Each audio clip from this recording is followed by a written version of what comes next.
Nyakorongo jong machiegni okang' mar ariyo dhi nyime ma en nonro mar gazet okiny ma kawuono Daily Nation gi The Standard thoro wach mabende no ka gimiyo pek otenore kod budget mano mar hiko omenda mar higa mar 2026-2027 budget mabende nosom odiochieng' manyoro gi jatend migawo mar omenda John Mbadi.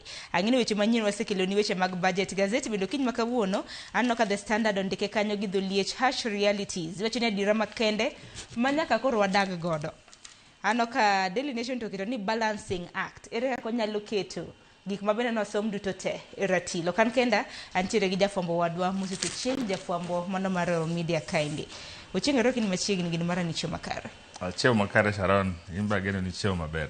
Chiemo maber en mana ne adhula manyoro no kodhi koda makare nasiro South Africa to nosechwade gi gonde 2-0 gi Mexico.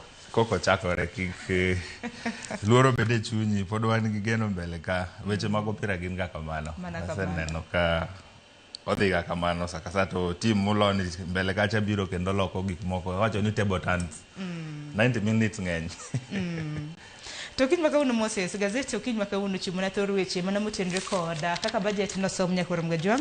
Wachako gi Daily Nation gi The Standard thor weche mabende gimiyo pek. Wachaka ne gi Daily Nation Moses. Wacho ni jogo mabende noyudo yuto kanyakla kod jogo eko mabende noyudo lal. Migepe mabende na oyudo pok makore lach e budget ma chako chieng' tarik 1 dwe mar 7. Sharon, ne waneno ka jatend migawo mar omenda no somonwa budget nyoro kendo jo Kenya ne nigi geno mopogore opogore. Nitie jomoyuto to nitie jomoyudo lal. Koro budget mar higani mar 2026-2027 en total of 4.82 trillion mag sirikal dwa tiyogo higani mar hiko omenda ni. To giwacho kanyo ni ei budget gini gionge gi trillion achiel 1.1 trillion ma gidhi olo ma pod gionge kodgi at the moment ma gigolo budget ni. To budget ni nomulo migepe mopogore opogore kendo ne waneno ka nitie migepe ma omenda gi ng'eny gi neneno ka ng'eny migepe allocation gi kata omenda michoro ne giga ka higa mag timo dongruok kata mondo gita chenro gi no opogore kendo no medi. Ka wachako gi mar somo no waneno komi 7.84 billion but this is the highest nyaka ne chak gine mar budget mar somo mondo gitim go weche gi mopogore opogore mag gi absorb go almost 100 intern teachers. Kaso ne waneno ka 6.8 billion oket tenge mondo gichul go pending bill. Waseneno ka contractors seche mopogore opogore gisewuok ka giseo serikal kata ka giwacho ni pesa gi okochor. To kendo no waneno ka VAT mar mitumba no gol lakini nitie tax mo chako America ni wabdhi lero ne nikwara mogi mbele kanyo ero. Kendo ne waneno ka 3.9 billion proposed for stipend village elders jo mobedo karito aritawa mag kwe gwengwa mopogore opogore be koro ni gomenda. Nicho waneno ka public participation gi no dhie kendo mae no omenda mane waneno ka mbele kacha no wache ni gidhi migi to sirikal ochopo singo mane gisingo negi. To kendo waneno ka 20 intern teachers be dhi bedo absorbed by ing'eni gisebedo ka gidhi ng'anyo Sharon e mopogore opogore nyaka ne ketgi e weche mag internship gi. To koro sirikal osingo ne gichopo 2027 mano January next year. To koro gidhi bedo absorbed. To koro Sharon budget to koro yosom. Ere kaka japiny kata mwananchi wa kawaida gini omulo. Nikech waneno ka weche mopogore opogore mag somo, mag thieth, weche mag wuoth en budget mano mulo sekta mora mora. Koro wadhi lidho ne nyikwara mogi achiel ka achiel mondo wanyisgi kaka pesa moket kata pesa mogol kae mondo ginge ka higani ma hiko omenda ni dhi mbele. To koro ka wadhi mbele kanyo waneno ka the Daily Nation owacho ni winners en VAT exemption on large commercial aircraft. Ing'eni weche mag mafuta gi sani okoyot giluwore gi lweny madhi mbele Middle East kachacha. To gi duty free on taxation or importation of assembly of smart telecommunication devices. Joma nyalo loso weche mag tudruok kata simbe e pacho ka magi nyalo assemble gi ka ogolne gi import duty no.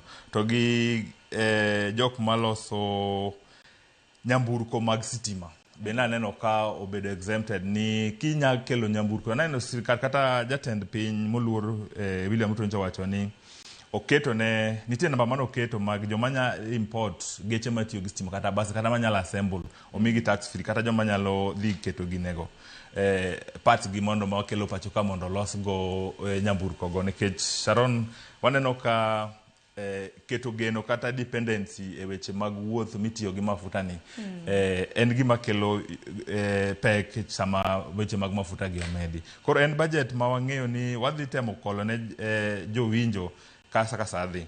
Mana kamano hilere kanyo yo makare Nyakorom Gajwang'. Kata kamano The Standard thor wach maber no ka bende gimiyo pek bile tenre kod harsh realities. Wacho ne diera matek manyako oganda koro dag godo. Kendo koro gin gikete mopogore. Jogo ma bende oyudo loch gi jogo ma bende oyudo lal Nyakorom Gajwang'. Wacho ni loch kaka ni wacho. Migo moro mene na chiel kuom migepe Nyakorom Gajwang' ma bende oyudo pok makore lach mano mar omenda.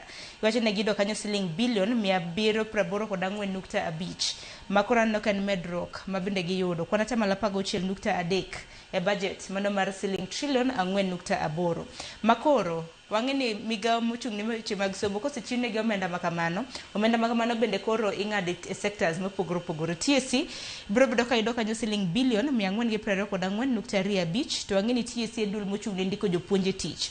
Wang'eni nitiere jopuonj monego bed ni ndiko e yo mongirore imiyogi permanent contract. Kopogore gi mana apis jotend migepe bende noyudo yuto na giyudo kanyo siling bilion 1.14 to Moses nyalo penjo ni nang'o meno apis makamano. En achiel kuom apise makore mede pesa nikech iwacho ne financial year hiko omenda marumo e dwe mar 6 ni apisi makamano noyudo siling milion 628. Ere kaka koro chal ka gima koro omedne gi times 2. Wacho no gone gi nyadiriyo. Sharon waseneno ka chien kacha cha jatend migawo mar prime cabinet moluor Musalia Mudavadi inyaparo chien kacha nitie migawo mano medne mar foreign affairs to kane samano bed appointed cha migawo ni ne onge ka to koro penjo makoro nego wapenjere ni to does it mean ni pesa momedne ni ogole ka foreign affairs koso foreign affairs bo yudo mana omenda ne cha nikech waseneno ka sani itimo lobby ne ma en Judge Okindungu mondo odhi o represent Viceroy. Koro wuoth dhi bedo mang'eny diplomacy settle ma en sero mbulu e piny mangima mondo dhi gone koro higa manyien to mondo gone. Kulit binie momiyo omed pesa ni kama to koso wuotho bedo mang'eny nikech waseneno ka moluor Prime Cabinet Secretary kata Musalia Mudavadi of late waseneno ka wuodhege kadhi e pinje moko nche waneno ka odhi Russia sama nyoche nitie jo Kenya moko mane wacho ni nodhi e weche mag lweny kono ero to waseneno ko wuotho kendo oromo gi diplomats mang'eny. Koro nenore ni welo ng'eny Sharon ng'ini ka welo ng'eny e dala to nyaka med budget med mogo makoro chal ka gima koro emane momiyo noket ne tenge kata kamano machiel ma bende yudo pok malach na IBC wang'ini wadong gi matin ne dweche 14 kapok wadhi yiero maduong' mane dwe mar 8 higa mabiro. IBC bende no kanyo koyudo siling bilion 24.97. Thieth bende noyudo omenda makoro lach Nyakorom Gajwang'. Thieth noyudo siling bilion 177.2. Thieth ka bende Moses ang'ini ka ong'iyo matut e gazet jogo ekma bende osebede kithiedho tuo nyarogno iwacho ni kidney related diseases bende koro masinde mago mag dialysis bende koro kiore pachoka ok bi kawnigi osuru iwacho ni zero exempt.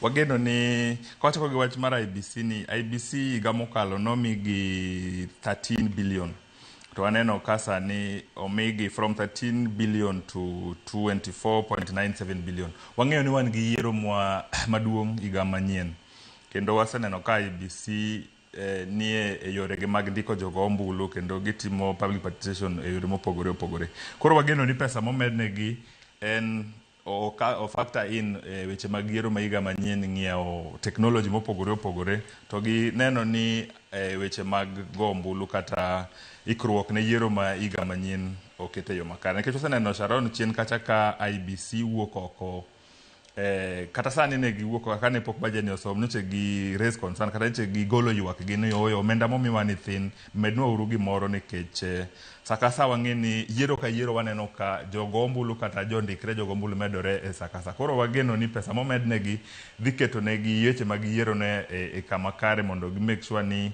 kik wane ng'ikni mosebedo kata yore mag rochni mosebedo chien kacha ne wach mag nok mar omenda. Kopogore gi mano, jogo ma bende noyudo lal State House ing'e ni budget mulieki noketnegi omenda mabup, kata kamano omenda ma bende nosomo odiochieng' manyoro. State House en achiel kuom jogo eko kata mana sectors ma bende noyudo lal, mano mar iwacho ni noduoknegi chien omenda ma bende ne giyudo. Iwacho ni kipimo koda hik omenda maromo dwe mar auchiel mar higani, State House sani noketnegi kanyo siling bilion 13.44. Migo mochung' ne wuodhe iwacho ni apeini pachoka bende oyudo siling bilion 228.57 kopogore gi siling bilion 254 ma bende noketnegi hik omenda mano maromo dwe mar auchiel. Jogo ma bende oro chiemo iwacho ni mwandu motenre kod chiemo kabire pachoka gin bende gidhi bedo ka giyudo lal, nikech iwacho ni mar mondo mi yor mwandu chiemo e piny Kenya kawuok e pinje mamoko bende koro import duty nitiere ka kwana tamalo 35 dhi bedo nade? Apani ma en okang' ma kare mondo mi wager kata watem keto kembewa maloso chiemo e pacho ka mondo oyud kaka gimbe gikonyo, nikech wang'eyo Sharon weche mag waseneno ka wakaw for example bando. Inyalo yudo ka seche moko waseneno ka jopur wacho ni ere gimomiyo sirikal dhi import kata iketo negi joma timo ohala mag import chiemo imiyo gi thuolo mag import gigi to already wan go pacho kae. Sirikal onego kuong ong'iew magi mondo koka gichak import gi ne deficit ma gin go. To koro wageno ni import 35% ni dhi miyo kembe mag pacho ka maloso chiemo kata ma produce food products gi o yud market maber, nikech import gini koro dhi bedo matek. To ka waneno kendo health dialysis, Sharon, weche mag thieth osebedo matek, kendo dialysis en yo mose miyo jo Kenya pek kendo e yor omenda, nikech ok en omenda mayot mondo mi ng'ato man gi tuo ma itimo dialysis gi otiki. Koro wang'eno ka sirikal exempt gini to gidhi kete tim mar adieri ma kata koro sama koro mashinde gi okel kata sama koro jothieth odhi manyo thieth e osiptendwa mopogore opogore mondo gine ni jopiny ok oyudo ng'ikruok sama gidhi yudo thieth. To Sharon, ka waneno kata kapod en wach thieth kanyo ero, ne waneno ka niniwa mopogore opogore referral hospitals mopogore opogore be no migi omenda maber mondo mi giketgo chenro gi, nikech waseneno ka seche moko chien kacha nyoche nitie gomo kendo nitie ng'ikruok mag thieth. Iwacho ni sana jowa moyudo man kata man gi chandruok mag cancer kata kidney problems gi nitie lines mang'eny e referral hospitals gi, kichako gi Kenyatta, Moi Teaching to gi Kisumu. Koro neno ko ketnegi omenda moro apart from resumption ni no ketnegi omenda mondo gitim go infrastructure kata gitem keto yore makare mag keto weche mag thieth gi obed ne jopiny e yo maber. Taparo ni mano wang'iya nena Nyakoronga Jwang' e gazet mano mar Daily Nation. Wadhi anena page 4 mano mar Daily Nation ite mar ang'wen pok malach mabende koro referral hospital osiptende mago mag referral mantiere gwenge mopogore opogore biro bedo kayudo. Kaluo bende wang'eno nitiere gi referral mano jo TRH Jaramogi Oginga Odinga referral hospital mabende jowa bende luongo ga ni Russia. Wang'eni pok mar omenda mabende noketne migo mar thieth Nyakoronga Jwang' bende nomedre. Hik omenda marumo dwe mar auchiel ne noketne gi siling bilion 138.1 sani e hik omenda machako chien tarik 1 dwe mar abiriyo migo mar thieth Nyakoronga Jwang' noyudo siling bilion 177.2. To referral hospitals bende wacho ni they are the biggest gainers, nikech anno ka oketnegi mana kaka iwacho Moses, oketnegi omenda ka mabende gibiro bedo ka igundho godo osiptende mago makamano. Kuom ranyisi nano ka Kenyatta referral hospital noketne kanyo siling bilion mana ka nyalo ng'iyo noketnegi kanyo siling milion 470 mago mag burns and pediatric care, jogo ma bende yudo wang' gi tuoche mago mag nyithindo. Kopogore gi mano nitiere siling milion 300 for renovation.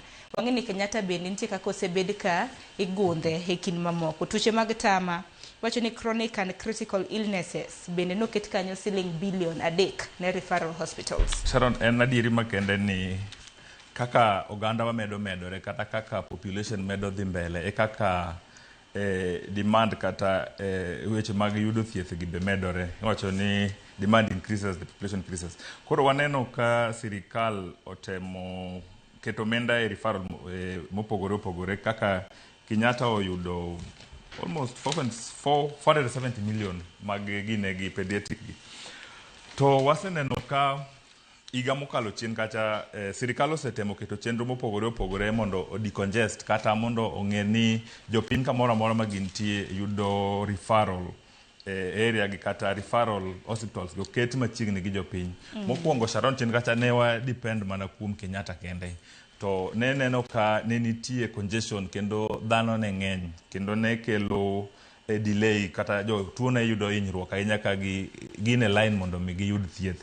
Koro sani waneno ka wan gi KU wan go ka wan gi Kenyatta to dala kocha wan gi Kisumu to kendo wan gi Moi Teaching. To kineno budget no kendo naneno ka Kisii referral be no miyo omenda kanyo ero mar timo development kata mar gero dialysis mag cancers ma idhi kelo dhi miyo yot makoro Kisumu ka Kisumu nyatimo dialysis gi to Kisii be time kacha koro ng'eni dhi kelo yot ne jopiny kendo dhi miyo gi yudo thieth e sama kare kendo kelo konyruok e thurgi kendo bokelo ne gi fuongruok nikech kinde ka kinde jotuo ni kilo ge referral mano mar Kenyatta sani ka koro jatuo inyalo thiedhe gweng'. Aparo ni en okang' makar ma bende piny owacho bende nochwale. Ite mar ariyo kani yudo thuolo nyakoro Mgajwanga bende moko kuom jogo ma bende ne yudo yuto oriwo kanyo rowere oriwo kanyo jodong gweng' kendo mamoko. Taparo ni ma bende nyaka wawachi kotende kod nyadhi Walter Nyambago odiochieng' manyoro jakoro Mgajwanga kata kiny makawuono sigana man wasomo nolero no kanyo nyadhi ma bende noneno odiochieng' manyoro kinde ma bende nisomo budget. Ite mar abiriyo bende ing'eni kintiere town nyakoro Mgajwanga ing'e kuma apis ten migao mochung' weche mag omenda nitiere bor mare gi parliament od bura maduong' ok bor ahinya ting'eni kinde ka kinde nyaka koro tang'nwa nyadhi ma bende nitiere. Koro Mbadi nyakoro Mgajwanga par ni ma en budget mare mar ariyo ma bende nosomo chakre ni kinde ne kete jatend migao mano mar omenda to bende en budget mogik e bwo sirikand tend William Ruto kapok wadhi yiero maduong' mabiro. Koro neno kanyo ka koro nowere gi Peugeot nitiere rang'iny mar mtoka mong'ere kaka Passat nyakoro Mgajwanga nowere gi Passat sani koro oduogo tiyo gi mano mong'ere kaka Peugeot. Sharon jo nonruok kata jo non weche mopogore mag uchumi wacho ni wang'e kuma Peugeot ni aye. Peugeot ni ya France to dweche moko mokalo kata dwe mokalo eka ne waneno ka France nokelonwa African Forward Summit Kenya ka kendo mano oriwo pinje mopogore opogore. Koro en ni mano to koro wadhi wene jowinjo en ng'is mane koso en kido mane ma koro miyo jatend migao mar omenda owere gi yo machon manikelo go budget nikech waneno sama nokele mokwongo cha budget mokwongo cha nobiro gi Passat ni to koro sani nobiro gi Peugeot ma wang'e ni origin ne kata kumilose en France to nyocha ka waneno kancha wan gi African Forward Summit ka mano tenle gi piny mar France.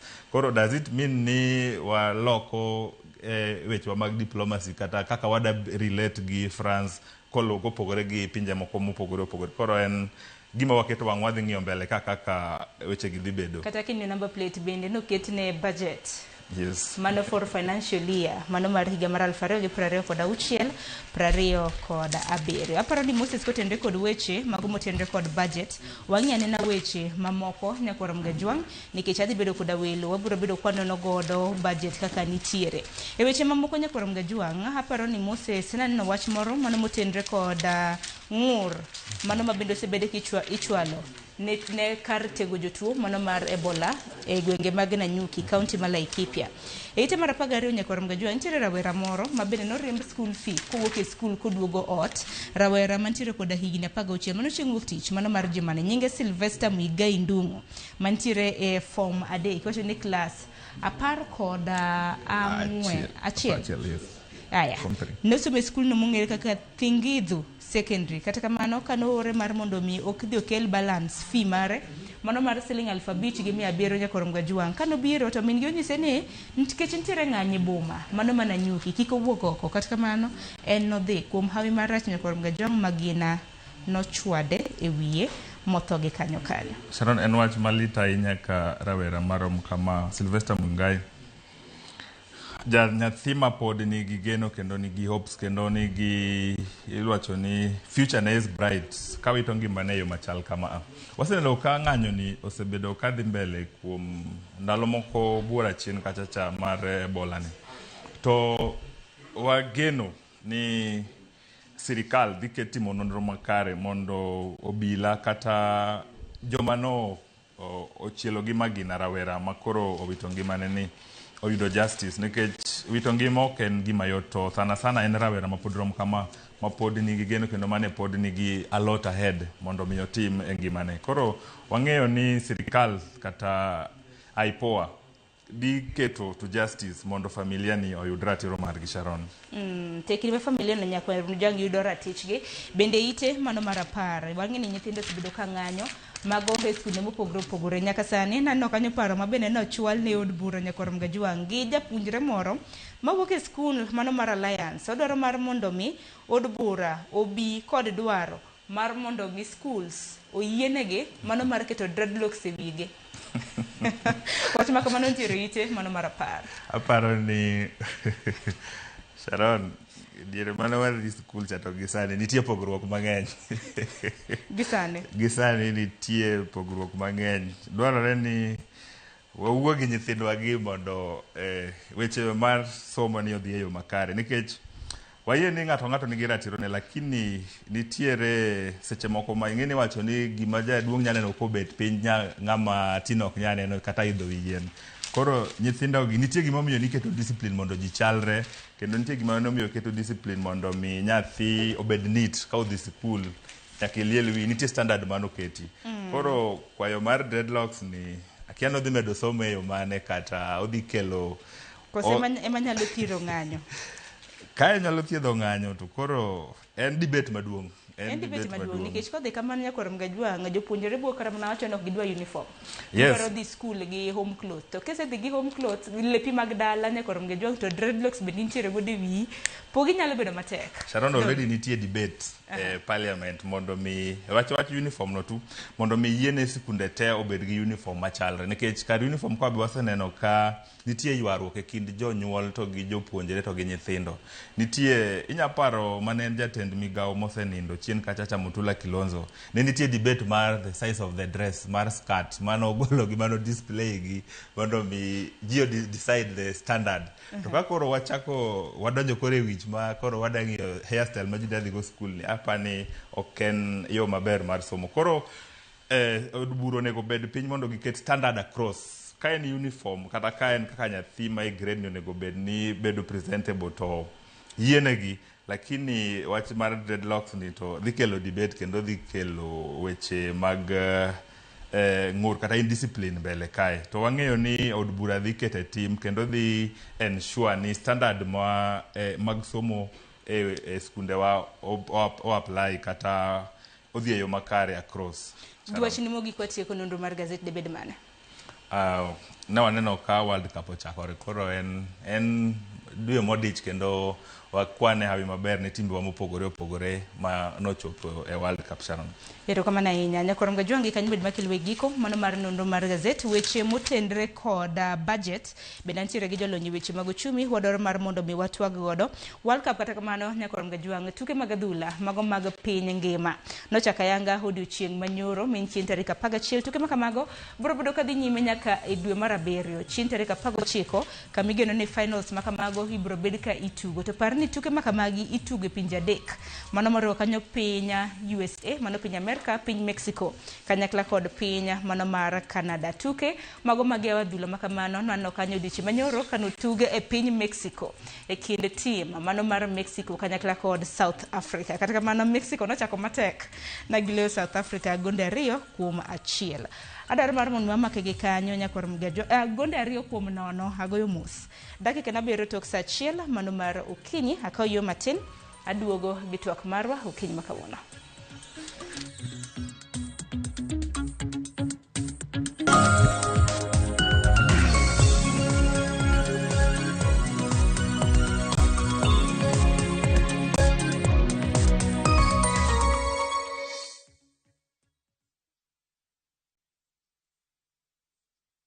Our bodies get serums and washes, but underarms only get deodorant. That's why our new breakthrough formula has pure hyaluron and vitamin C to deeply care for your underarms for soft and even skin tone in 2 weeks. With 72-hour sweat and odor protection, try the new Nivea Derma Control range because your underarms deserve more. Nivea is for skin.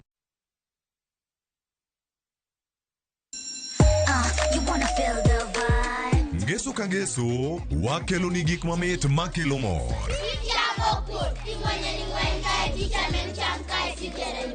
Rogo mar nyithindo kae wakelo ni talanta. Loso gi lwedo wapuonji tedo be gi moko mamit. Rogo mar nyithindo ngeso saa 3 mar okinyi mana e Ramogi TV. Everybody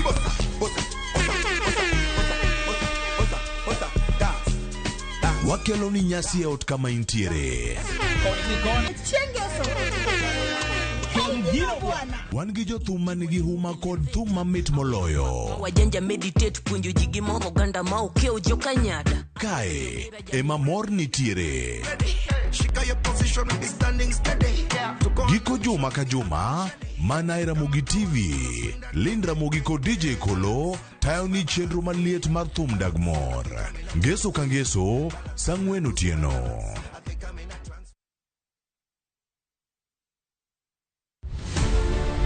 Nyakwa Ramogi gin ji mane ugen kod ogandawa. Negitiyo ne oganda kidenje mopogore opogore. Moko ne jo od bura, moko ne gin jobetre, moko ne gin tiere kaka chife man gi mbi mokalo. Nitiere kuonde manotimo maber, nitiere kuonde manotimo marach. Mano en kawaida gi tich mar ruoth. E chenro mar gin kanye nyaka wafuargi. Toyega pika biro gachiel koro ndika tich mar puonj. Seche duto ka nitie gimoro mane timore e gweng' nodonje. Nanona kuonga igu kuogo kongo. Igo romo nyaka jokuoyo kitna wanted gibiro nega seche nade. To nano ankan kod polisi machiegni sana. To moko magoro selalgo. Development ma for East Africa. Negitime kanyakla gi Dalit Jaramogi. To bende yango sigandgi. Chieng' tich abich ka tich abich saa 3 otieno. Tudri gi jata chenro ni Walter Nyambaga. Mana e chenro mar gin kanye. Kik bai.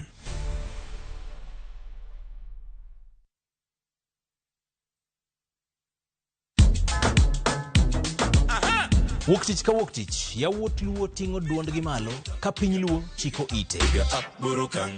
Chieng' tich ariyo ka tich ariyo, nyakumga juang en odiochieng' mar yuto mari, wapuonji loso manyonge. Mari, oloyo marakwayo. Chieng' magoro, kawa makwongo ni wendo to michope gweng'o. Morindo yo, onyanya pejo. Hera mit, olit, kendo en gi puonj. Kanyo bende wawacho ni in kaka ng'ama miyo bora ni Nyasaye omiyi teko dier piny kaendi in miyo monyalo. Tich ang'wen pado manyachon kod mbaka mamit machon ka okelo ni kamane. And of course chieng' tich abich ka tich abich en odiochieng' mar loso kapuoyo ngolo to mana kaliet to kapok wakelo ngolo wapuonjre ni timo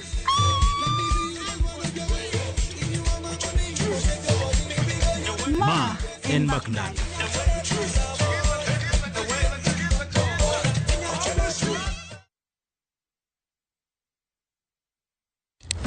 Piny igero kod mbaka, to kaka ndalo medo sudo, mbaka medo bedo mamit. Kochakore tarik 2 dwe mar 2 higani, mbaka dhi bedo mathoth. Chieng' wuok tich, kaka wanene, chako wach maonge mung'o. Jopiny emonego omi jotendwa gi direction. Tok saa 4, Cleophas Oluoch kolo ni weche matimore e piny Kenya nyaka saa 7 wang'e e chenro mar chal mar Kenya. IBC oket priorities ne right. Credibility mar election chakore gi kar registration. Chieng' tich ariyo, Sharon Ong'ao seto i gwengewa e chal mar gwengewa. Tich adek, George Bati pedho weche ayanga ka omanyo duoko, to in japiny ibiro wacha. Tich ang'wen, Lydia Okeyo loko ni weche ohala kaka itime, yore mag loso omenda to gi yot mar timo ohala. Chieng' tich abich, waloro juma kod rowere, Joyce Oduor choko pach jomatindo ka omiyo gi thuolo mar kengo weche magido chunygi. Kongo makwa Nairobi ka e Chest House student leadership kana wapingo the new funding model. Mana e Ramogi TV machiegni.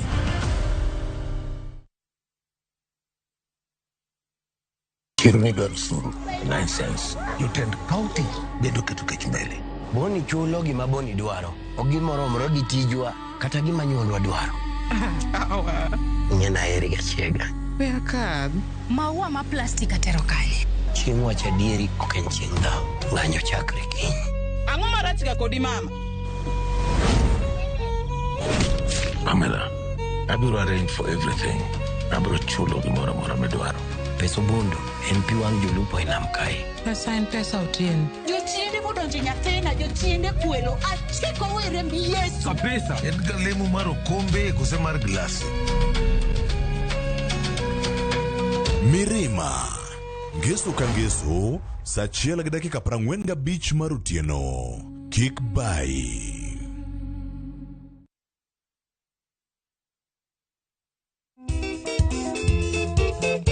Oh yes, Nyakoromogi. Ma en ngomo wake. Kama wuok tich Nyakoromogi jwang tugo kwa street Nyakoromogi jwang kwayo mari, ote mari Nyakoromogi jwang request time. Chario, wale marasta wako namna gani, wanasema namna gani? Rege Iowa.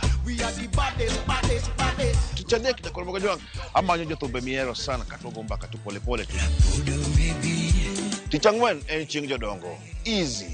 Kama nene, gik manotimo chon sana Nyakoromogi jwang ngomo wake Ramogi TV. Katu cha beach Nyakoromogi jwang sukuzo wake. Sukuzo maliet Nyakoromogi jwang agoli Kenya kati nyaka Congo Brazza. Sapar gideka paga binya Nyakoromogi jwang nyaka sapaga Rio Ramogi TV. Usikose. Liet mara tari. Kuka.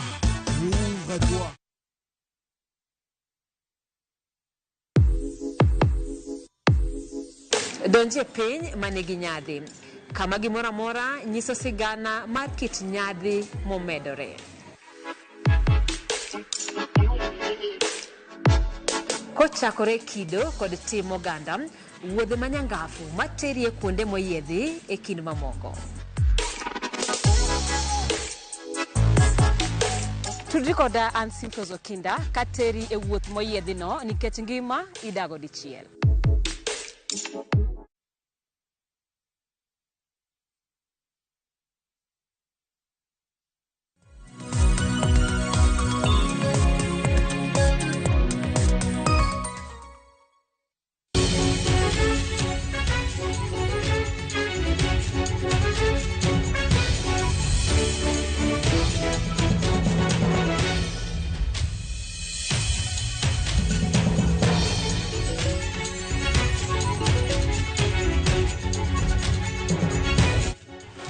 Nyakoromogi jwang dakika na paga bich tok saa 1 mar okinyi kamoro moro mintiere machiegni ma en chenro mar piny nyinga Sharon Ong'aw. Kiny maka Nyakoromogi jwang adaro nono budget mano mar hikomenda mar higa mar 2026-2027.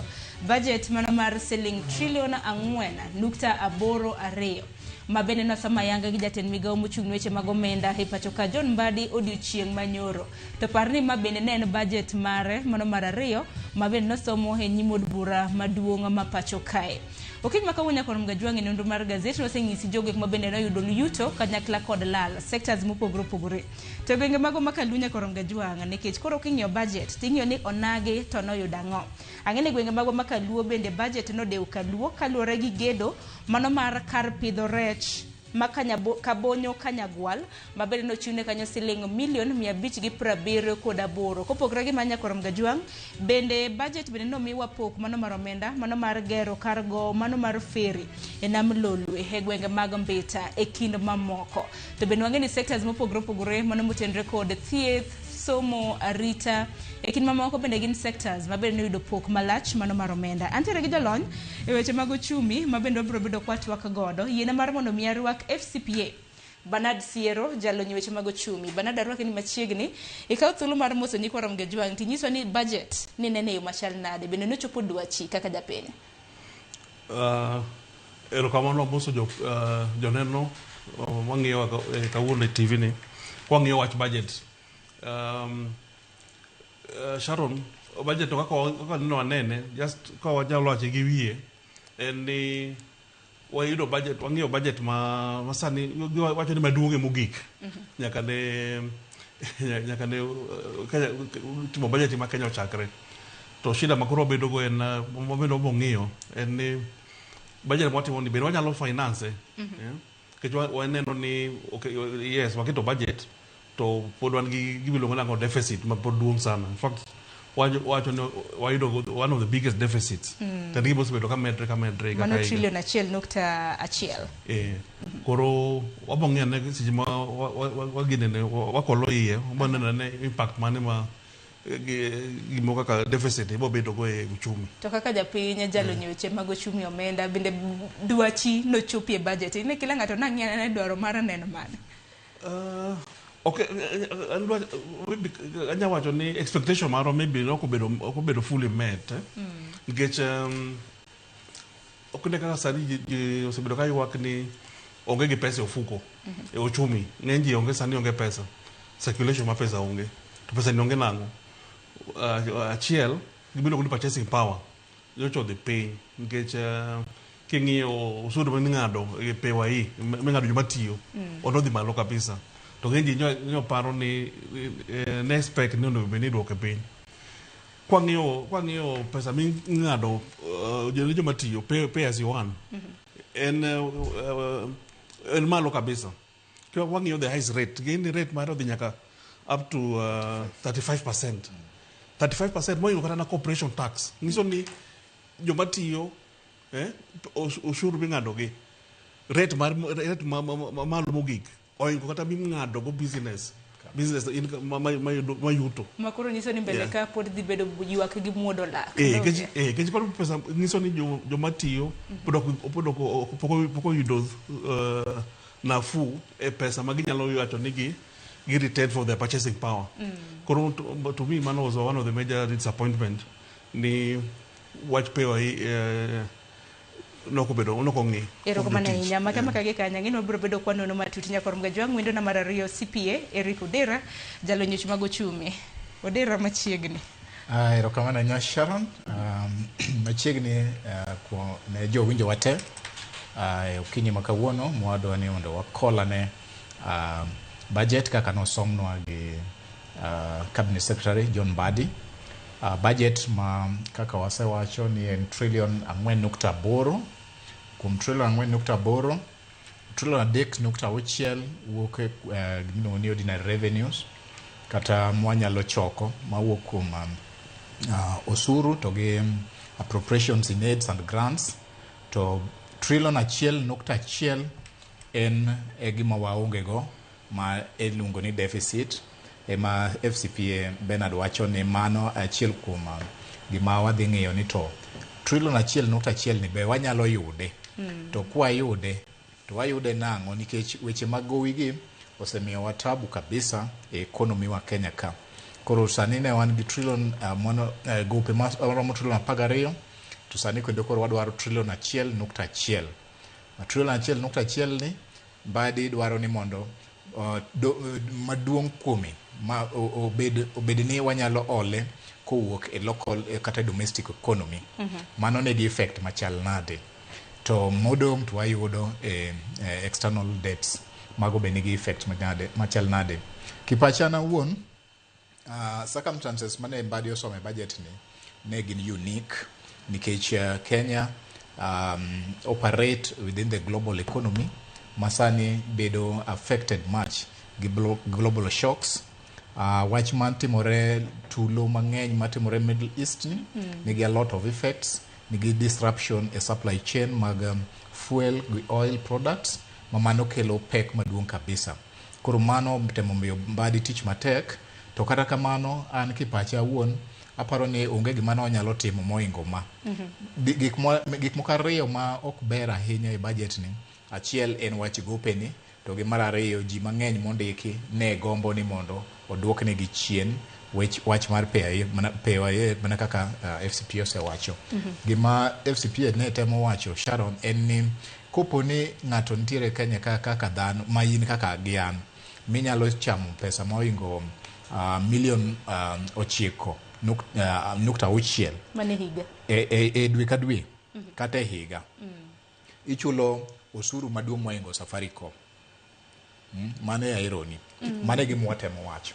Ni Safaricom inyiso ni mondo ochul osuru e atamalo 30 to in kaka dhano kichamo msara moingo milion 9 tichulo atamalo 35. Singini jopiny na gombo ing'e kinde mabedo wasom karam na budget wadwaro mar mondo mi wanyis jopiny gik mabende samoro nok giwinjo nikech jopiny to koro gin na giwinjo ni mapok makama ochiwne thieth pok makama ochiwne sekta mar somo ma ochiwne arita e kind mamoko to koro gima japiny dwaro winjo en ni budget ni mulo ngimane e yo machal nade nikech motelo Mbadi wuon nonyiso gana mapacho ka hinya ma yuto gi e dwe ka dwe osara ka yudo siling 30,000 nanek be nigolo negi pewa iyo pay as you earn ang'o mano dogo timore mana kinyalo mana lero eri aparo ne gima Mbadi no fwenyo en ni golo siling 6,000 kuom nikech dwaro ne en ni mondo gol bracket mokwongo mawuok 0 to 24 to tere nyaka 30 mondo mi relief ma 3,000 mondo ngata machamo siling 30,000 kadok piny oyud nafu to gima ofwenyo en ni mano kotimore to pesa economy dhi lose pesa gima nyaka wang'e ni economy budget ni onge osuru moro amora momedi budget ni ne gi approaches mag gimiluongo ni physical consolidation tiende ni otemo consolidate kuonde mana mag mosebedo established mag revenue generation ma oko temo ni mondo oyud yo moro amora koro ne oneno buok moro ni odhi hinyore ka oponi ogol ji moko machamo ogol siling 6,000 ni kaka ne gidwaro lakini dwaro mang'eny mar ji mang'eny en ni mondo ne budget bracket ma piny ni oter 30,000 mondo giyud nafu kata kamano aneno ka nitiere opportunities moko ma Mbadi obirogo nikech apart from fiscal consolidation budget ni otemo ng'iyo yore mag gik miluongo ni food security gik miluongo ni job creation in terms of construction ong'iyo economies matiyo ma service the economy machalo agriculture service industry mamago otemo kete pesa koro wabro fwenyo gimoro itemo penjo kanyo Sharon ni budget ni japiny mandala cha gini affected nade ere kako odhi yudo nweng'o gima temo nyiso jopiny en ni Mbadi otemo keto pesa moko industries moko manyalo konyo jopiny especially the digital industry manyalo konyo young people jok mamanyo tije digital space ka nitiere pesa ma Mbadi otemo create mondo mi giyud yo moko maginyalo yudogo opportunities maginyalo somogo kata maginyalo manyogo opportunities to kendo gima nyalo konyo japiny weche mag jopur Mbadi otemo keto gimiluongo ni agriculture subsidy tiende ni jok moko mine miyo fertilizer kata minyalo mi training extension services jok mantiere northeastern province mantiere livestock and all those development nitiere pesa ma Mbadi otemo keto negi mondo okonygi mago gik manyalo affect gi directly erokamano ahinya to bende wacho kanyo ni nitiere deficit fuok nyakorongo jwang' mano mar siling trilion 1.1 ma bende migawo mar omenda wacho ni en hola ma bende gibiro bedo ka gikwayo domestic market chirin ma pacho ka kanyakla koda mantiere pinje maoko to koro ma biro bedo ka thiro japiny e yo machal nade FCPA banada nikech japiny wacho ni ka koro sirikal dwaro kwayo hola to hola kong mondi wantiere godo mar siling trilion 12 erokamano Sharon wach mar hola ni osebedo shida maduong' sana e sirikal ok ne ka koro sani mochuno nyaka giol pesa ni to gendo giwache domestic market koro gima timore ga en ni seche ma sirikal dhi olo pesa ni domestic market nyiso ni financial institutions banks jo bengi botemo gin magi botero pesa gi koro kure ginene ne sirikal through treasury bills gi bonds koro nyiso ni japiny ma kawaida ng'ama timo ohala ma kawaida cha kodhi e bank ok biyudo pesa kata ka oyudo pesa to koro yude e nengo mamalo interest ichaji mamalo koro mano en achiel alafu kendo gima dhi timre en ni ok ne ka seche ma okawo olandgi to kendo bende watiyo gi pesa mang'eny sana machulo gine gope machon mano kaluwore gi nyinyo interest ma samoro medre koro kende ka higa gima osebedo ka timre nyaka ni sirikal ni donji noyudo ka the total debt that time then around then less than 10 trillion apparently in about 8 or something 8 point something thereabout to sandi we approach about 13 trillion to magi yini gidedi mago just about less than 4 years gino semed kor yende igaka higa gi shida matimre ni then total mar debt ni eno medega meda okodhi piny at the same time pesa motiyo go bende kwa service god existing the debt bende malo zaidi koro mae definitely bedo gi effect mar timo ni koro ngi pesa ma mondo bende kata joma timo wala ma kawaida do bedo go bedo matek kech pesa mang'eny koro bedo ang'ono e lwet sirikal makoro nyisi ni circulation mar omenda bedo matin kendo another problem bende untiere ma odho nyotemo mention ne to also bedo ga big problem mar pending bills ndi joma timo wala at different levels national government kata at the national level kata county level ma ido ni ng'ato timo wala otiyo gi pesa ne otimo wala supply gimoko otimo ginene na sirikal to kawo muda maduong' sana kapok ochule in fact kaka sani wacho kata last year e budget ma last year ne giwacho ni negi address issue mar pending bills go to nyaka sani pok obedo addressed koro iyudo ni magi te bedo gi effect mar timo nang'ono pesa ma onego bed circulate obedo held up gi sirikal ma ka gidwaro mondo gi stimulate economy mondo bed ni piny kata japiny nyalo bedo ni yudo pesa and ka gigonyo pesa no pending bills gi ochulgi koro matimo wala cha kesi mi yudo pesa en obedo ilongo nango obedo a chain reaction chulo ja wala cha obedo chulo jotije ochulo suppliers ne koro bedo sago koro bedo circulate economy to mani ngini yen tingni counties nikech kata mana John Bade hodishi manyoro no jiwo counties nikech ngini counties bende no medne gi pok mano mar omenda e budget mabe ne gidwaro no megi selling billion 228 kod ariyo mabende pod okorob pod chantie ywaruok between Senate gi National Assembly issue mar allocation mar county ni yes, man is a good start, but podokoromo.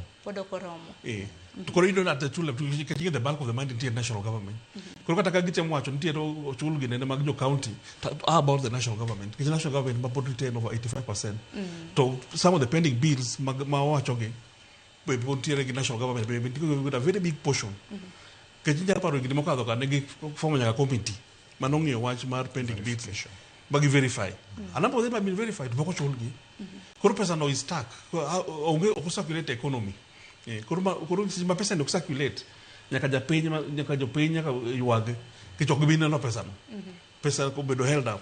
To gimanya kwa losi nyakoronga jua nikech ma en budget ma otelo ni yiero maduong' mano mabiro ema omiyo ni koro bende na lach kamati ng'eni Eric bende nyalo penjo ni to pogruok mane ma bende nitiere hiko omenda marumo dwe mar auchiel ne mano mar higa mar 2025 ka wachako hiko omenda manyien dwe mar abiriyo pogruok nitiere kanye mar pok mago omenda.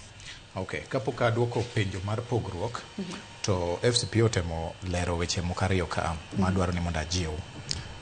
Penjo mi penjo ni to wach mar gopeni en gi effect mane gima FCPA wacho ni banks bro dhi miyo ni sirikal ko biro hole domestic government domestic market to benge to gi financial institutions ema dhi kaw opportunity mar miyo sirikal pesa no nigi effect mar riembo investors ma local nikech onge kaka dhi kwayo pesa e bank to interest ni malo nikech koro bank target government odhi bedo gi miluongo ni crowding out effect to investment.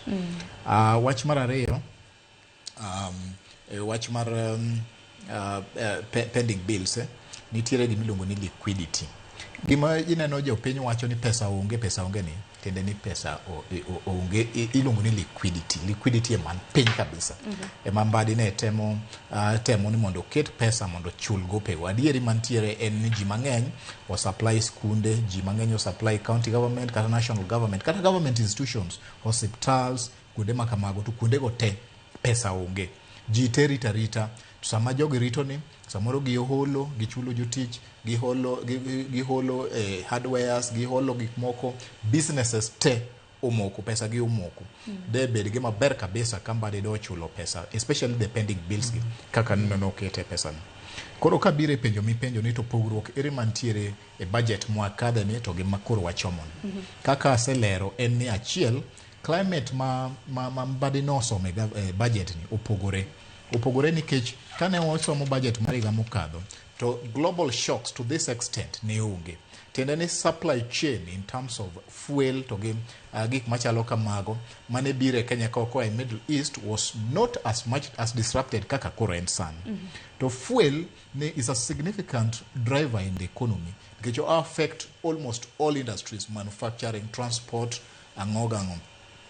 Koro mano gima o contribute maduong kabisa nikech king'iyo mos Sharon king'iyo economic outlook mar Kenya ka kane wabiro e Kenya ka this year before shocks game GDP no wang'e ni they medre gi 5.3 sani the projection has gone down to 5. Inflation was about 2.7%. Sani World Bank, the IMF, watching we are at 4. We are targeting an annual growth of 4.4. Inflation man May was already 6.7.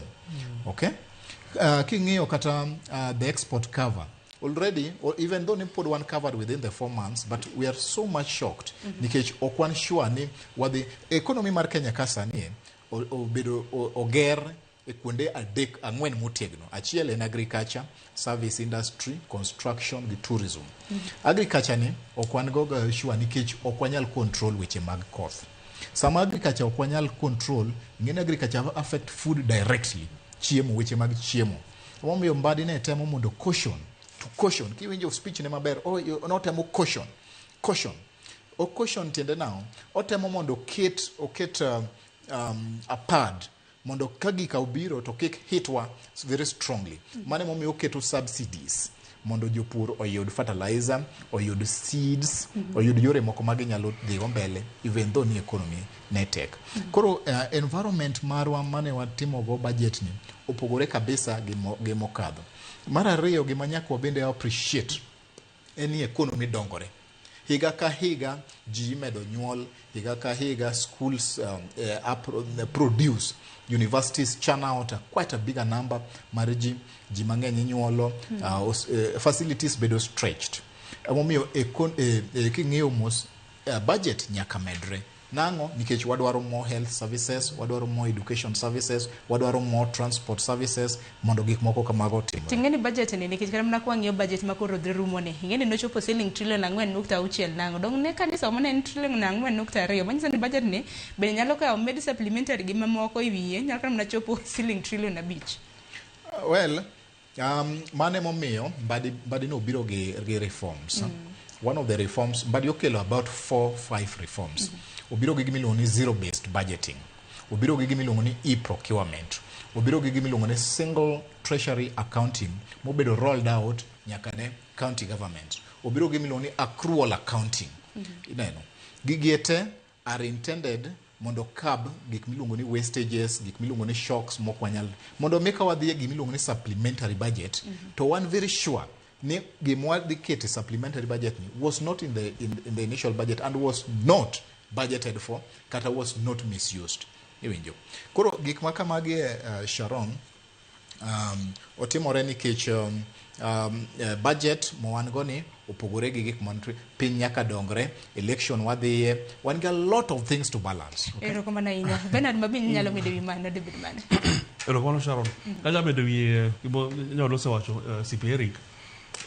Agreed ntiere gine magiketo gi these changes magiwacho gi giwacho ni zero based budget, EGP to concern of course the accrual accounting mondo bendi address issue mar corruption mar nini sana issue mar pending bills nka kitima accrual accounting mabo address issue mar pending bill pending bill no kono bedo in the first place kicho bendi ka serikal otimo budget ne oseketo budget mar pesa mondo bendi tiyogo kaka kitimo tich ondo bendi timo no tie pesa mar osebedo allocated makata koko chuli sana to pesa no do bendi ko donjo to ibizo chubo chuli but at least manu can be addressed by the issue mar accrual accounting.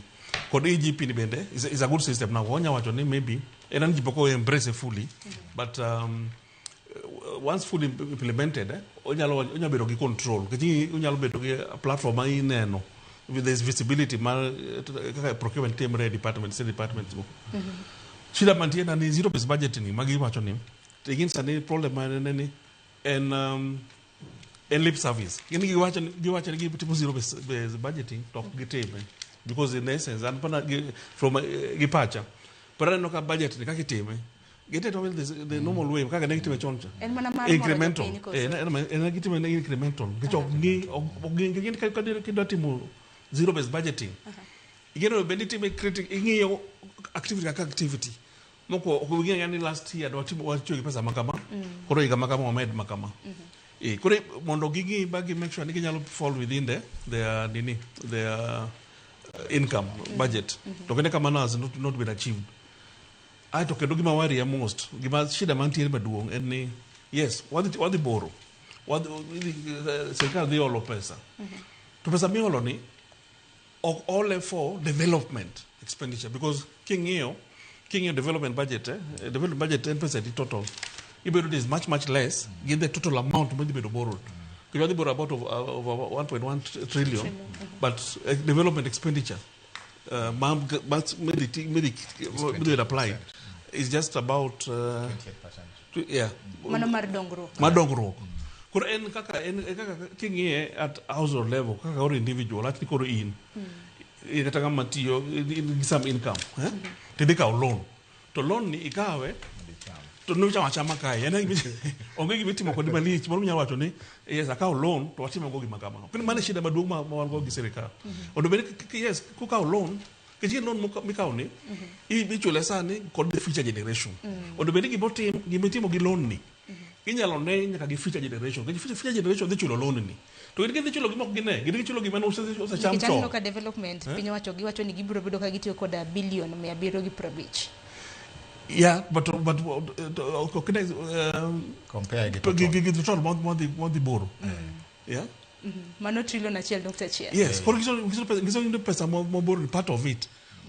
Could be development, both the recurrent. Yeah. Kata kamano nyakoro mgajiwang wang'e na kotende kod sectors mopogore mabende ne yudo yuto nikech ana bende kasa bende riyo rekodwa ano ka sector mano mar somo achiel kuom sectors mabende sibedo ka yudo omenda makore lach nikech kipimo gi budget mabende nomiye gi nyakoro mgajiwang marumo e dweni sector mar somo sani nomisanyo siling billion 784.5 to ang'eni billion mathoth omenda mathoth nyakoro mgajiwang dhi ne ndiko jopuonj mano mar TSC thieth bende nomiye siling billion 177.2 to bende wang'eni ei thieth kanyo bende piny owacho sibedo ka biro dwaro mano mar UHC to bende wang'eni referral hospitals kanyo bende biro bedo ka yudo siling ne en billion 45.3 mano mar neno ka referral inyalo gundhe yo makare.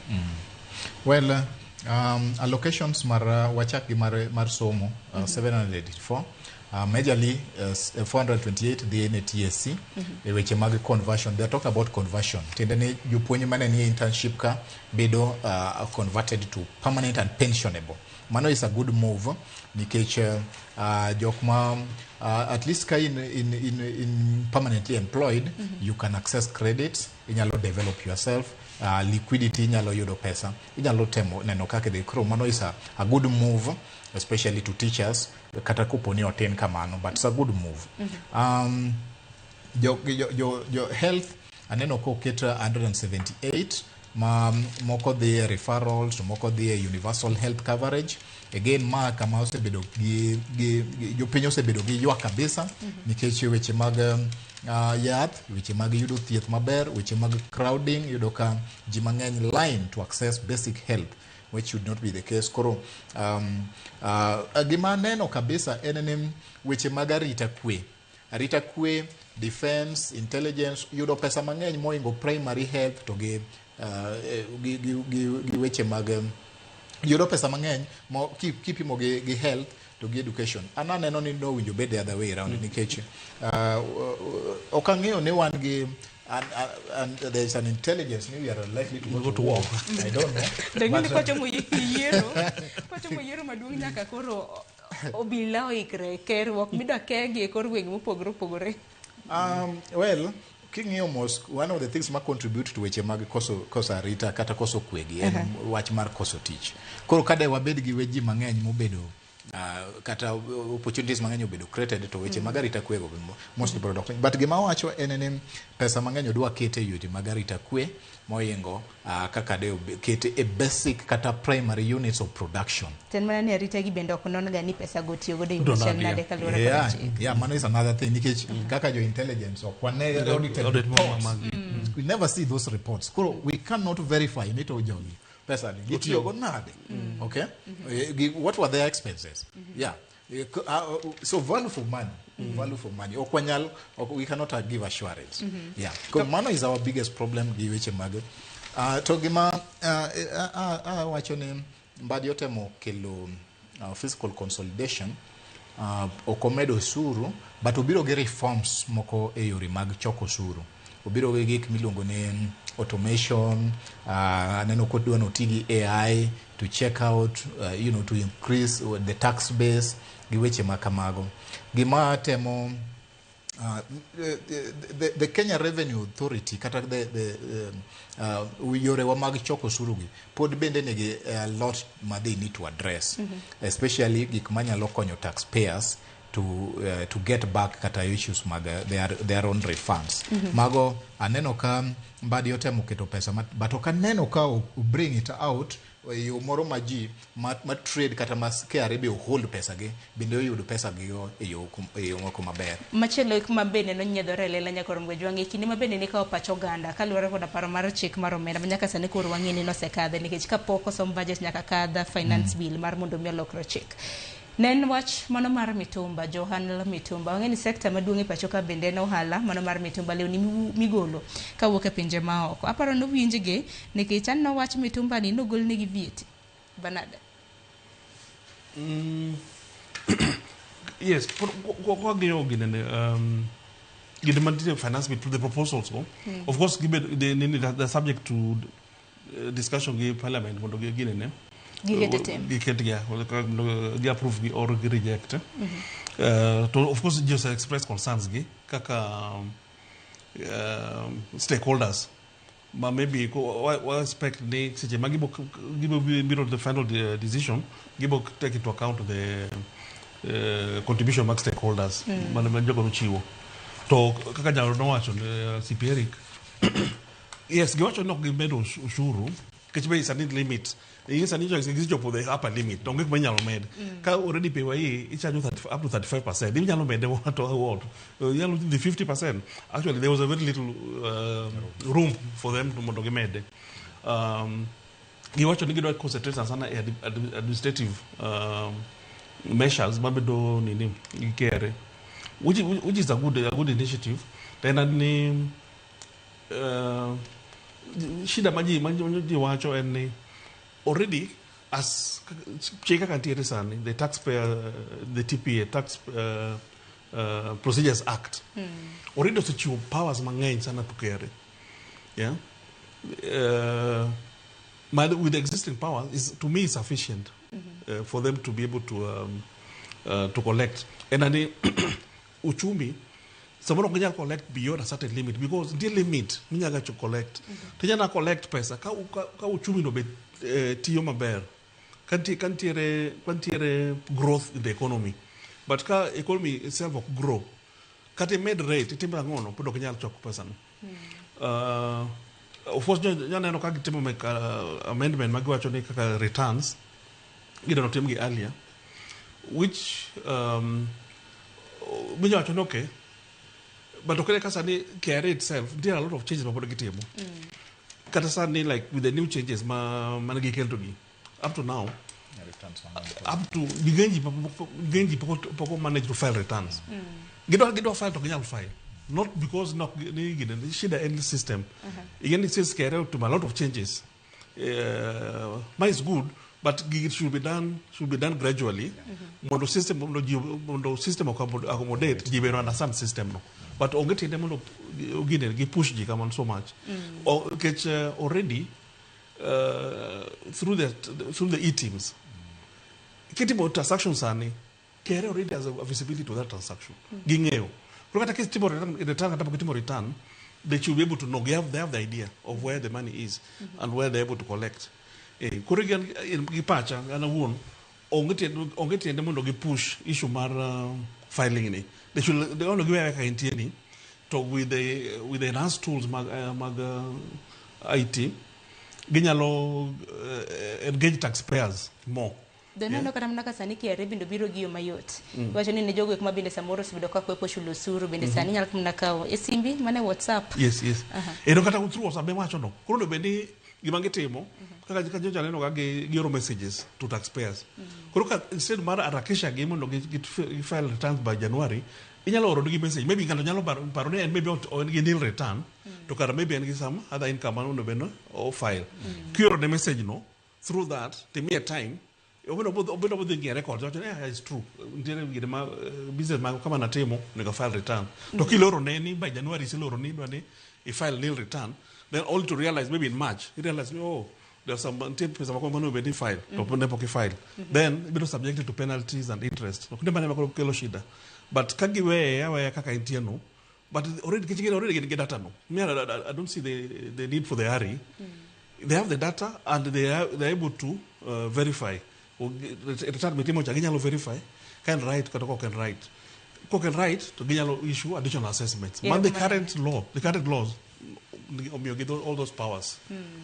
Ero kama na inya kata kama nyakoro mgajong banka budget koro no seso mori to bura chinti chario mar mondo mikoro gi kadha nena mar neno kaka omenda koro nyalo chakutiyo ginore mongere kaka appropriations bill ne benege kadho chienga tichario mono mar juma mabiro kata kama na hikintulu mar dakika 12 mabinde wantiere gore gwenge mago makaluto nwa yuda ngonya koro mgajong jodongo koro noyudo ber wacho ni jodong gweng rowere gin moko kuom jogi mobede noyudo ber to gwenge mago makalunya koro mgajong bende wacho ni budget bende nodewa nikech nitiere gedo mar kar pidho nyithind rech mano ma Kabonyo Kanyagwal mano yudo siling $578 gedo mano mar kargo mar nam Lolwe iwuok e gwenge mag Mbita Eric aparo dole sane ka lura ka budget mabende koro dewa ne. Okay, Sharon kapok abire wachno adwa medo gimoro FCPA wacho gima inyo ji mang'eny kabisa josol osuru mage ywakne kabisa en gimiluongo ni e-teams.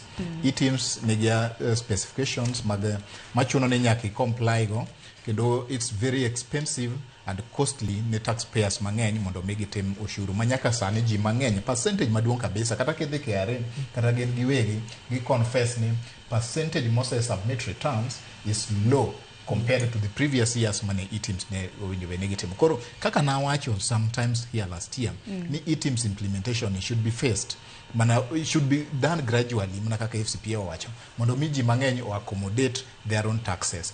Paro mar duoko thuolo piny mar returns ni an kar duoke piny to naneno ni mondo mede mondo omiwa dweche 8. Namba 1 economy ose grow. Ji mang'eny osedonje economy, ji mang'eny nigi pins, ji mang'eny moko mang'eny bende ok understand gigi, jogi dwaro time. Onge haraka mane mawango, onge kama wadhiye. Deo miwa gima naneno ni mbadi en dweche 8. Kata medi kata mana kawuono ne wasinyiso ji koro mgajwang no file tax returns mage kapok oromo giko mar dwe dong kata an wuon makora loso kata mana kai warito mana last minute kata mana med dweche 8 no pod gibiro dwaro dweche kata mana 9. Jo Kenya ohero gibilo ni last minute rush but anto mbui to koro hang nikech ji mang'eny koro donje mbui anto naneno ni dweche 8 to deber naneno kamano. Koro kabiro ipenjo Sharon kopogore gi nyithindo kaka asewacho ni nitiere opportunities mang'eny mambadi otemo kete pesa manyalo target nyithindo e yore mag mbui ginyalo some ginyalo yudo opportunities mang'eny nitiere mbui weche mag AI kik ng'ato bed dala ni onge tich nango many smartphone manyo opportunities makamago mbadi oketo opportunities makamago mondo me oyud yore munyalo somogo kata unyalo yudo go tije matindo munyalo timo through AI mana kaka AI obiro mayot manyalo nyisi Martin Sharon tiende ni AI nyalo puonji kata kaka nyalo nyisi ni arrange ne mesa ni gol gazette ni ka kit kacha kama ka iti chuli. Koro mago opportunities ma jo wanyalo yudo. Koro mana achiel kuom gima wayudo jodongo bende aneno ka oyudo pesa tok jodongo kende nitiere nyaka clan elders jodongo gweng to gi the orphans and vulnerable OVC.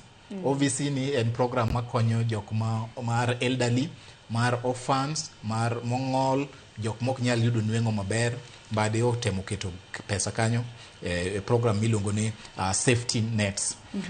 Wach ma kendo bende atemo ka aneno ka dhi moro piny Kaluo, Mbitawa aneno ka koro igero badi oketo pesa mondo oger paya.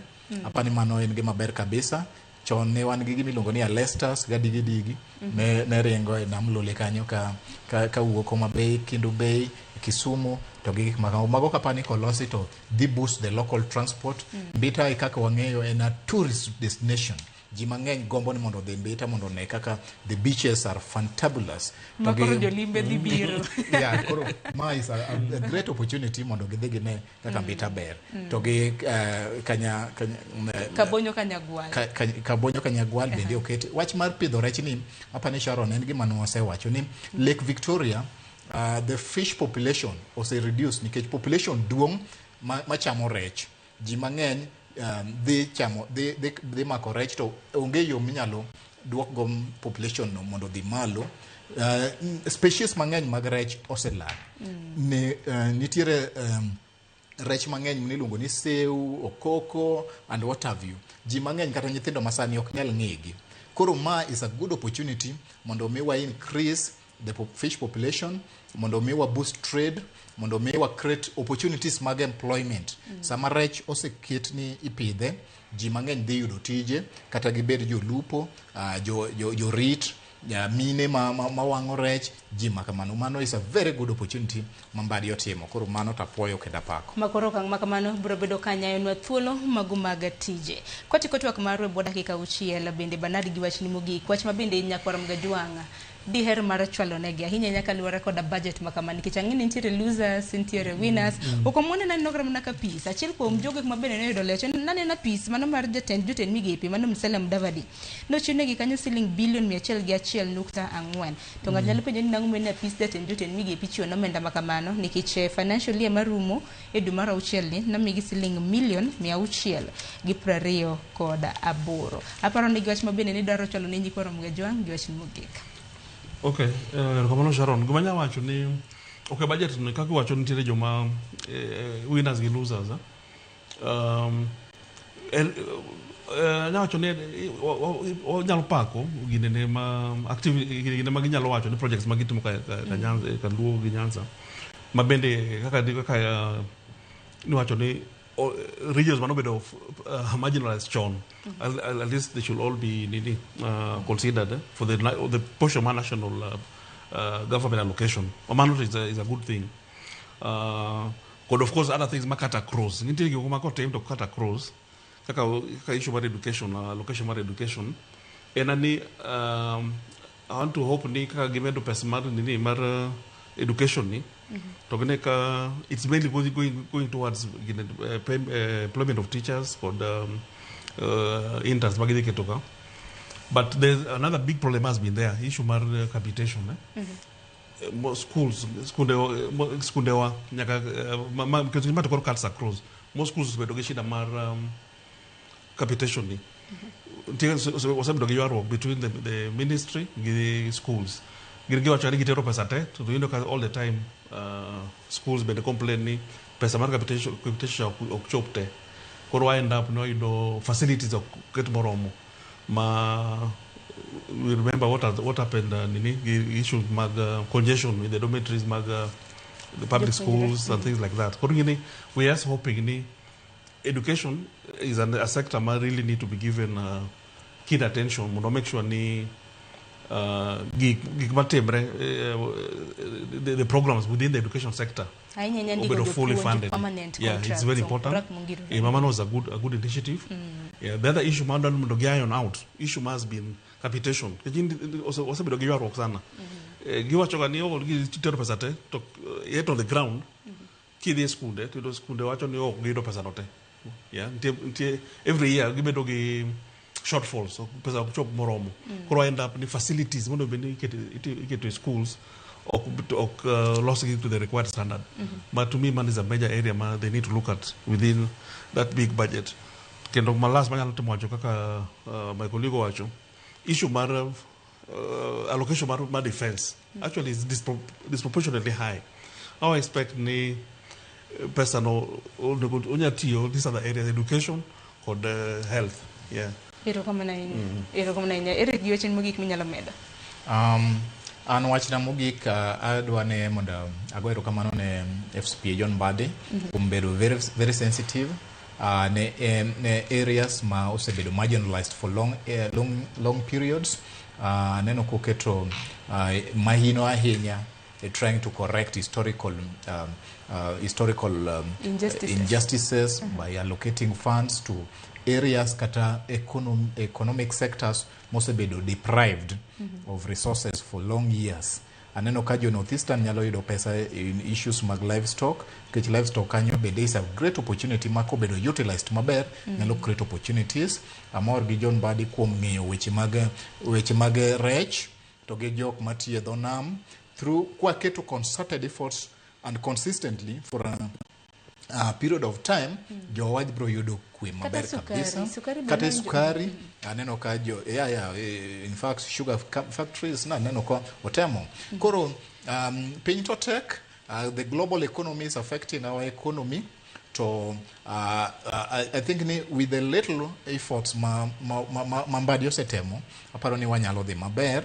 What we need to do as an individual, as an investor, giminyalo timo as an individual en nyaki position yourself strategically. Kata ibed mana nyathi school, kata ibed ng'at mamanyo, nyaka identify opportunities moketigi. Kata kidwa dhi value addition from agriculture's point, kata kidwa dhi manyo job opportunities from AI and technology and issues mar emerging, take up with these opportunities, mondo utilize them. To bende anyalo kwayo jowa ni gi embrace these opportunities maka gibire kor gweng mondo wayudgi. Gima temo medo en Mbadi otemane ng'iyo kaka stima allocation moket mar inajini stima okwinjo ke kalu kabisa ma by the end of this time okwinjo bed ni nitiere kamoro kaluo ma pod nie mudho no ndie kuwothe aoya kingine kinde mabende chano kata mana kinde mabende ichiwo iwacho no ndie gotoche otoyo wuotha aoya to kata kamano wacho ni energy ni bene achiel kuom sectors mabende no yudo lose wacho ni they are losers na giyudo lal nikech e komende wacho ni supplementary estimates 1 nochiwnegi kanyo siling bilion 62.63 sani na giyudo very huge drop no migi kanyo siling bilion 35.77. En nikech gima government temo implement an alternative sources of energy. Watemo wacho weche mag solar energy, watemo weche mag geothermal, weche mag energy mar renewable, safe and environmentally friendly. Koro mago mag government temo mondo explore ahinya. Nitiere incentives kata magetimo mag investors madwaro mondo invest in renewable energy. Emomiyo gitemo mondo reduce a lot of direct funding. All the same, gimo wacho en ni sirikal otem kabisa Mbadi ng'iane gin gopio wandai weche mag kaluo. Neno ni kaluo ni pod ni odak ni ne darkness ni an mano gima koro kadwa kabisa. Wacho ni jatend bigawo en opio wandai wan gi omenda wan gi jakom budget gi mamoko. Koro gele marwa ni budget ni kinde mabiro otinwa kabisa. Otinwa kaka joluo. Otinwa kabisa. Otemnwa kata giga achiel modong mondo jothurwa bende owinje maber. Wane stima, wane ndara, wane pi, weche mag somo. Colleges and polytechnics. No, wadwa no medi ketgi mondo wabende wayud kaka wakonyore. Adira makende makawuone mikwano makinywa kia. Erokamano ahinya. Gonu erokamano ahinya kuom yuoro twak CPA Rikodera kanyakla kod FCPA Bernard Siero. En mana ni thuole mong'adowa to kata kamano na nitiere ote moko ka. Ahinya ne aparo ni nitiere CPA nitiere Akukotieno mar Ohinga, Timlich Ohinga, County ma Migori, penja CPA Rick ni Mbadi dhi tiyo gi yo mane e choko osuru kuom jite mapok noti godo. To bende mari bende nano Banada, nitiere Mokelo ka nitiere Nyagwethe. Penja Banada ni kowacho ni pesa momi county government okoromo. To komachielo bende kodwaro osuru. Karo dwaro ni sirikal ogol pesa kanye mondo tide godo jopiny. Moko kuom mote mopogore mabende giora. Paro ni inyalo dwoko mana mapiyo nikech sauti sama yo wang'wa. Okay. Gimote magawacho en allocation percentage being allocated what magawacho kechin katiba wacho ni minimum 15%. To kocho ka minimum 15. Okocho nyako bed na 15 no it can be more. Matemo wacho no. Kata beda siling 100 taki poge matemo wacho no.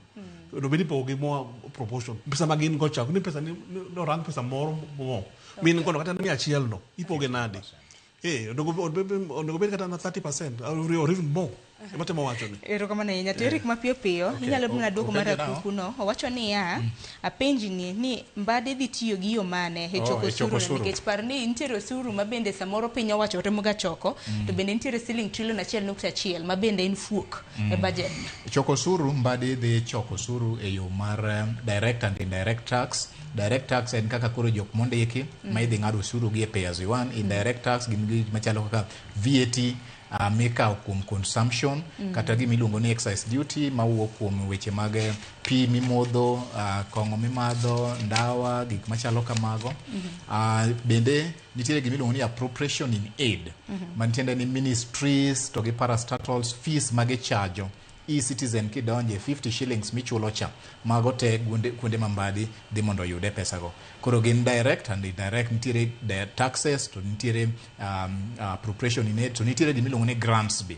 Grants and donations mago bende mbade dhi explore mondo mi o finance the budget. Erokamano ahinya. We wamake mana gi kanya kuom Gajwang'o ote mopogore ma bende untiere godo. Ang'e ni kaka nosom budget pod obro bedo kwan none mar mondo mwawinja na to wega mane ma jopiny biro bedo kanyakla kod pek ma bende japiny nitiere godo. Koro ka pek nitiere to waredo kanda nyakuom Gajwang'o. Wega bende ka nitiere to wagwero kamano nikech ocho ni motelo ni yiero maduong' bende lokruok mathoth jabedo. Dakika 4 tok saa 2 mano mar okinyi wamake gi kanyo warito mar mondo mi od bura oket budget makama e timo kadh bill paro mong'ere kaka appropriations bill mano kaka piny owacho biro bedo katiyo kod omenda mabende nosome budget kanyo mano mar siling trilion 4.8 mabiro chenro mar ng'e jothumbe wachno bende itayo kod Solomon Atito no dayo ok en jathum to kata kamano en producer mano mar jathum unduto te ung'e Harry Kamau.